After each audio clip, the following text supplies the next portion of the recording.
नमस्कार दोस्तों, स्वागत है आप सब लोगों का आरपीएससी एग्ज़ाम्स यूट्यूब चैनल पर।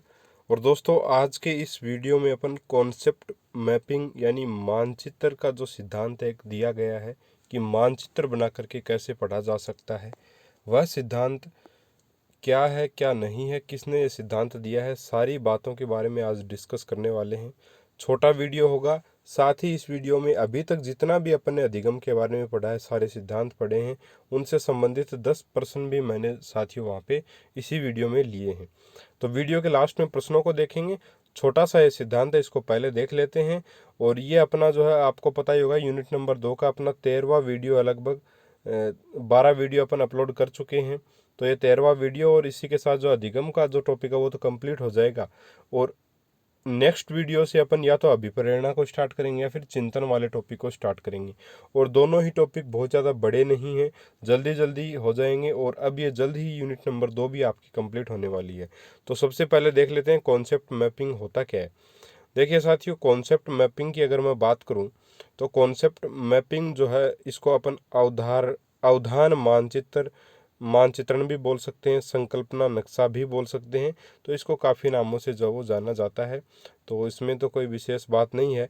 और सर्वप्रथम प्रयोग जो है वो इसके ऊपर, अवधान मानचित्र के ऊपर सर्वप्रथम इसका जो प्रयोग है वो किसने किया, ये इम्पोर्टेंट है। यानी कि सर्वप्रथम जो है अवधान मानचित्रण यानी कॉन्सेप्ट मैपिंग का जो सिद्धांत है उसकी पालना किसने की, प्रयोग किसने किया, तो वो किया जोसेफ डी नोवक ने। जोसेफ डी नोवक ने। अब दोस्तों याद कैसे रख सकते हैं, नोवक यानी अपन नाविक मान सकते हैं। नाविक क्या होता है, नाव चलाने वाला। और दोस्तों नाव चलाने वाला जो है, तब तक वह अपनी मंजिल पर नहीं पहुंच पाता जब तक उसको क्या नहीं होता, उसके पास मानचित्र नहीं होता। जब तक उसके पास मानचित्र ही नहीं होगा, नक्शा नहीं होगा, तो वह अपने स्थान पे, गंतव्य पर नहीं पहुंच पाएगा। तो नाविक से अपन क्या याद रख लेंगे, मानचित्र। ठीक है। तो मानचित्र सिद्धांत या नक्शा जो सिद्धांत है, कॉन्सेप्ट मैपिंग, ये किसने इसका सर्वप्रथम प्रयोग किया, जोसेफ डी नोवक ने। 1960 में इन्होंने यह प्रयोग किया था, इसका प्रयोग जो है वो किया था। ठीक है साथियों। अगर आगे बात करें तो इसकी उत्पत्ति निर्मितवाद से हुई है। जो अवधान मानचित्रण है या संकल्पना जो नक्शा है, कॉन्सेप्ट मैपिंग, इसकी जो उत्पत्ति है वो निर्मितवाद सिद्धांत से मानी जाती है। निर्मितवाद जैसे गेस्टाल्टवाद है, वैसे निर्मितवाद भी है। निर्मितवाद जो है वो करके सीखने के ऊपर आधारित है, तो उसी से इसका संबंध माना जाता है, उसी से इसकी उत्पत्ति मानी जाती है। तो अगर निर्मितवाद जो है वो करके सीखने पर आधारित है, तो दोस्तों ये भी किसके ऊपर आधारित है, करके सीखने पर आधारित है यह सिद्धांत भी। ठीक है। और ये छात्र केंद्रित उपागम भी है या अवधारणा भी है। ठीक है साथियों। अब देखते हैं कॉन्सेप्ट मैपिंग का मतलब क्या है। इसमें साथियों क्या होता है, जैसे पेड़ के बारे में अपने को बच्चों को पढ़ाना है, तो ऊपर तो अपने पेड़ बना लिया, उसके बाहर इस प्रकार से गोला कर दिया, और ये तीर इस प्रकार से अपन ने बाहर निकाल दिए। और फिर बता दिए पेड़ में पत्ती भी होती है, जड़ भी होती है, फूल भी होता है, फल भी होता है, तना भी होता है। तो उन सारी चीज़ों के बारे में अपन बच्चे को आसानी से बता पाएंगे। और इस प्रकार का डायग्राम जब बच्चे के सामने होगा तो बच्चा जो है आसानी से उसको सीख भी पाएगा। ठीक है। तो ये सिद्धांत था आपका, और उम्मीद करता हूँ पसंद आया होगा, आपको समझ में भी आया होगा। इस सिद्धांत में चित्र बनाकर अवधारणा को समझाया जाता है। उम्मीद करता हूँ इस बात को आप समझ गए होंगे आराम से, क्योंकि कॉन्सेप्ट मैपिंग है, इसमें क्या है कि डायग्राम बना करके एक प्रकार से पढ़ाया जाता है, जिससे बच्चे को आसानी से समझ में आता है। इसके लाभ क्या हैं, इसमें अधिगम प्रभावी रहता है, यानी सीखना आसान हो जाता है। और छात्र जो है छात्र केंद्रित ये अवधारणा है, और बच्चा इसमें जो है समझने पर बल देता है, रटने पर बल नहीं देता है। साथ ही एक लाइन और याद रखना आपको, इसमें मैं छात्रों को क्या सिखाना चाहता हूं पर बल दिया जाता है। इसमें किस चीज़ के ऊपर बल दिया जाता है कि मैं छात्रों को क्या सिखाना चाहता हूं, इस चीज़ के ऊपर बल इसमें दिया जाता है। तो यह दोस्तों आज का अपना सिद्धांत अवधान मानचित्रण या संकल्पना नक्शा या कॉन्सेप्ट मैपिंग। उम्मीद करता हूँ समझ में आया होगा। इम्पोर्टेंट सिर्फ इतना ही है कि इसमें चित्र बनाकर अवधारणा को समझाया जाता है, छात्र केंद्रित है, रटने पर बल नहीं देता है बल्कि समझने पर बल देता है। और इसका सर्वप्रथम प्रयोग जोसेफ डी नोवक के द्वारा 1960 में किया गया। इसकी उत्पत्ति निर्मितवाद से हुई है। जो इंपॉर्टेंट चीज़ें सारी इसी पेज के ऊपर मैंने इस सिद्धांत से संबंधित डाल दी हैं। आगे आपको कुछ भी देखने की आवश्यकता इसमें नहीं है। ठीक है साथियों। अब बात कर लेते हैं अपन जो अभी तक जितने भी सिद्धांत पढ़े हैं या अधिगम में जितना कुछ पढ़ा उसके आधारित 10 प्रश्न है। हालांकि 10 प्रश्न में पूरा अधिगम कवर तो नहीं हो पाएगा, लेकिन कोई प्रश्न कहीं से इस प्रकार से जो है 10 प्रश्न लिए हैं मैंने, तो आपने टॉपिक पढ़ा है तो आपको आसानी से जवाब दे पाओगे। और 10 में से आपके कितने प्रश्न सही हुए ये कमेंट करके ज़रूर बताइएगा। और ऐसे टेस्ट मैं लेता रहता हूँ, तो चैनल से ज़रूर जुड़िए, सब्सक्राइब करिए चैनल को, वीडियो पसंद आए तो लाइक ज़रूर करिए। और दोस्तों, इसी प्रकार के वीडियोस प्राप्त करने के लिए सब्सक्राइब करने के बाद नोटिफिकेशन का जो बेल आइकॉन है उसके ऊपर क्लिक करिएगा, और वहाँ पे फिर ऑल का ऑप्शन आता है उसको क्लिक करिएगा, तो आपको हमारे वीडियोस डेली मिल जाएंगी। साथियों, पहला जो प्रश्न है अपना वो क्या है? सीखने की प्रथम अवस्था में सीखने की गति होती है तेज, धीमी, सामान्य या कोई नहीं। सब लोग जानते हैं दोस्तों, और मैंने पढ़ाया भी है कि सीखने की जो प्रथम अवस्था एक प्रकार से शेष अवस्था, उसमें बच्चे की सीखने की स्पीड जो बड़ी तेज होती है, तो तेज आएगा यहाँ पे। पहला प्रश्न का पहला ऑप्शन बिल्कुल करेक्ट होगा। नेक्स्ट दूसरा प्रश्न है, साइकिल चलाने वाला स्कूटर चलाना शीघ्र ही सीख लेता है। यह है शून्य स्थानांतरण, लंबवत स्थानांतरण, ऋणात्मक स्थानांतरण और धनात्मक स्थानांतरण। प्यारे साथियों, एक बात बताइए मेरे को, जब अधिगम स्थानांतरण मैंने पढ़ाया था तब साफ शब्दों में बताया था कि जो यानी कि अगर पहले का सीखा हुआ नया सीखने में अगर मदद करता है तो वो क्या होता है? धनात्मक स्थानांतरण होता है। और मदद नहीं करता है, ठीक है, या बाधा उत्पन्न करता है, मदद नहीं करता नहीं, बाधा अगर उत्पन्न करे तो वो ऋणात्मक स्थानांतरण, और ना तो मदद करे ना बाधा, तो वो शून्य स्थानांतरण होता है। इसलिए यहाँ पे मदद कर रहा है, ठीक है। साइकिल चलाना पूर्व ज्ञान हो गया, नए सीखना के स्कूटर है, इसमें मदद कर रहा है, इसलिए यहाँ पे धनात्मक स्थानांतरण ऑप्शन नंबर 4 बिल्कुल करेक्ट आंसर आपका रहेगा। नेक्स्ट प्रश्न है, तत्परता का नियम किसने दिया है? तत्परता का जो नियम है वो किसने दिया है? पावलोव ने दिया है, एबिंगहास ने दिया है, थॉर्नडाइक ने दिया है, या स्किनर ने दिया है? तो तत्परता का नियम जो है वो साथियों मैंने आपको पढ़ाया है। किसने दिया है? थॉर्नडाइक ने दिया है। ऑप्शन नंबर 3 बिल्कुल करेक्ट आंसर इसका होगा, ठीक है। तो ऑप्शन नंबर 3 यहाँ पे बिल्कुल सही आंसर आपका हो जाएगा। नेक्स्ट आपका प्रश्न है, थॉर्नडाइक के प्रभाव के नियम का शैक्षणिक महत्व नहीं है। जो थॉर्नडाइक का प्रभाव का नियम है उसका शैक्षणिक महत्व कौन सा नहीं है? पहला, रुचियों में वृद्धि, दूसरा, संवेगों पर नियंत्रण, तीसरा, अपराधी बालकों का उपचार, और चौथा, स्मरण शक्ति में कमी। यहाँ पे यह गलत लिखा गया है, यहाँ से समझिएगा इसको, इतना इस लाइन को काट दीजिए, डबल हो गया है।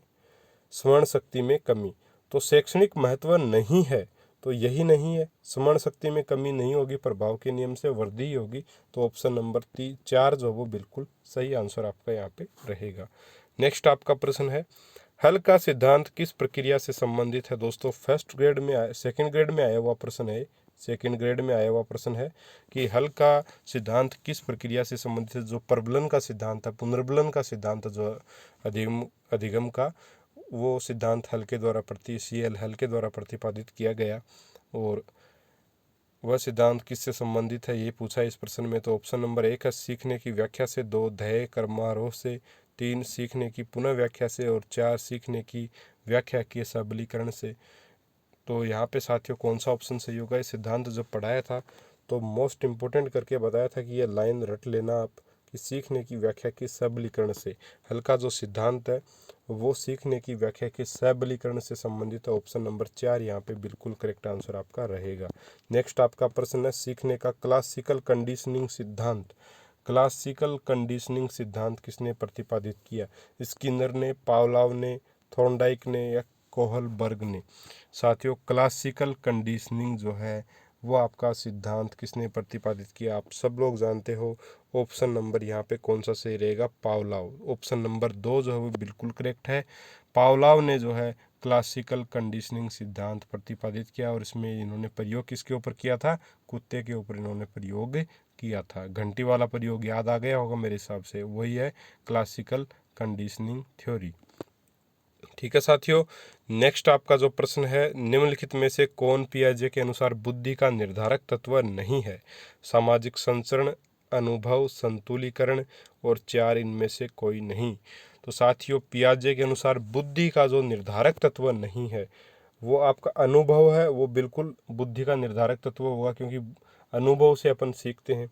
संतुलीकरण, व्यक्ति को संतुलित रह करके सीखना होता है, तो यह भी एक निर्धारक तत्व है बुद्धि का। संतुलित अगर व्यक्ति है तो जाहिर सी बात है उसकी बुद्धि जो है अधिक विकास करेगी, तो निर्धारक तत्व यह भी है। लेकिन सामाजिक संचरण को जो है पियाजे ने जो है बुद्धि का निर्धारक तत्व नहीं माना है, तो ऑप्शन नंबर 1 यहाँ पे बिल्कुल करेक्ट आंसर इस प्रश्न के लिए रहेगा। नेक्स्ट आपका प्रश्न है, प्रभावशाली अधिगम के आयाम हैं संकेत अधिगम, उत्तेजन अनुक्रिया अधिगम, श्रृंखला अधिगम या उपयुक्त सभी। तो प्यारे साथियों, प्रश्न क्या है एक बार देखिए, प्रभावशाली अधिगम के आयाम कौन से हैं। यहाँ पे 4 आयाम दे रखे हैं, कौन सा ऐसा आयाम है जो प्रभावशाली अधिगम का आयाम है। संकेत अधिगम है, उत्तेजन अनुक्रिया अधिगम है, श्रृंखला अधिगम है और उपयुक्त सभी। तो बिल्कुल सारे के सारे सही हैं, उपयुक्त सभी यहाँ पे सही रहेगा। प्रभावशाली जो अधिगम है उसके आयामों की बात करें तो तीनों की तीनों उसके आयाम है, संकेत अधिगम, उत्तेजन अनुक्रिया अधिगम और श्रृंखला अधिगम, ये तीनों के तीनों। यानी कि एक प्रकार से अपन देखें तो यहाँ पे अपन समझ पाएंगे कि संकेत अधिगम, ये सारे के सारे जो है अधिगम के आयाम ही हैं, और अधिगम के सोपान वगैरह इस प्रकार की चीज़ें अधिगम के सिद्धांत अपन ने पढ़े, उनमें इनको अपन ने पढ़ लिया है। ठीक है साथियों, नेक्स्ट आपका गेस्टाल्टवाद के जन्मदाता कौन है। स्किनर, बर्दाइमर, बिने या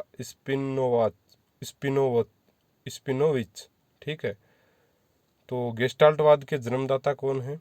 स्पिनोविच हैं, बिने हैं, बर्दाइमर हैं या स्किनर हैं। तो दोस्तों वर्दीमर अपन ने पढ़ा है, लेकिन यहाँ पे इसका सही नाम जो है वो बर्दाइमर है, क्योंकि इंग्लिश में वो नाम है तो अलग अलग पुस्तकों में अलग अलग नाम लिखे हुए हैं। तो ये बिल्कुल सही है, बर्दाइमर ऑप्शन नंबर 2 यहाँ पे सही है। गेस्टाल्टवाद के जन्मदाता बर्दाइमर हैं, स्किनर भी नहीं है, बीने भी नहीं है और स्पिनोविच भी नहीं है। ठीक है साथियों, नेक्स्ट आपका प्रश्न है, निम्नलिखित में से कौन सा आशुबेल द्वारा दिया गया अधिगम का प्रकार नहीं है। विभेदीकरण अधिगम, अभिग्रहण अधिगम, रटकर अधिगम या सीखना, अन्वेषण सीखना या अधिगम। तो आशुबेल के अनुसार अधिगम का प्रकार कौन सा नहीं है इनमें। अब दोस्तों आशुबेल ने 4 प्रकार के अधिगम के प्रकार बताए हैं, उसमें से जो है विभेदीकरण जो सीखना है यह आशुबेल के अनुसार अधिगम का प्रकार नहीं है, तो ऑप्शन नंबर 1 यहाँ पे बिल्कुल करेक्ट आंसर आपका रहेगा। तो ये था दोस्तों 10 प्रश्न, 10 में से आपके कितने प्रश्न सही हुए हैं कमेंट करके ज़रूर बताइएगा। वीडियो आपको कैसा लगा कमेंट ज़रूर करें दोस्तों। अगर वीडियो पसंद आए तो बिल्कुल कमेंट करें, ना पसंद आए तब भी बताएं क्या कमी है। इसके अलावा जो है वीडियो अगर पसंद आया है लाइक करें, साथ ही चैनल के ऊपर नए हैं तो सब्सक्राइब ज़रूर कर लीजिएगा, ताकि आपको हमारे वीडियोज़ की नोटिफिकेशन मिले और आपको भी इस चीज़ का फ़ायदा मिल सके। ठीक है साथियों, मिलेंगे अगले वीडियो में एक और नए टॉपिक के साथ और नई ऊर्जा के साथ। तब तक के लिए जय हिंद, जय भारत, राम राम।